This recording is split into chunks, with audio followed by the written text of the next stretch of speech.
Africa TV ngokukhethulazo liseqopheleni uhlubudlube ekhasini eshisa sisole ezingeni phela la kusindwe ngoba ethole njengoba nongazi ukuthi inkunzi sematholeni dubula ubadidu badakaze yebe sivela phela bhubela sikhukukazi inqolo bani amanoni kaZulu bayibake yabaqephuza nosazi wayidubukele besina bededelana inkundla ingangozulu imvunge yomthathe ehloko makwala semome kwanalele imvoku uzibuthe moya inkunzi ehlabusento umanqaphaza ngokuqabela ukufada abacika seNingizimu Afrika izigi zendlovu umhlaba zamazama likhulu liyeza lenyelela. Uyabona umuntu mayehlanya kodwa eganyiwe, give him the benefit of the doubt.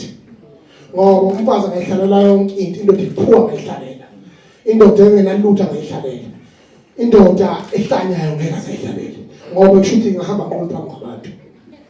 Uyabo ngoba engayikhulumela nje ethi usinqa sekwena ethi unabafazi umfazi akuhlalele ngeke akushiye ngoba ukushada uzokushiya kanjani ubufuna inkinga ngoba lapho uphifile.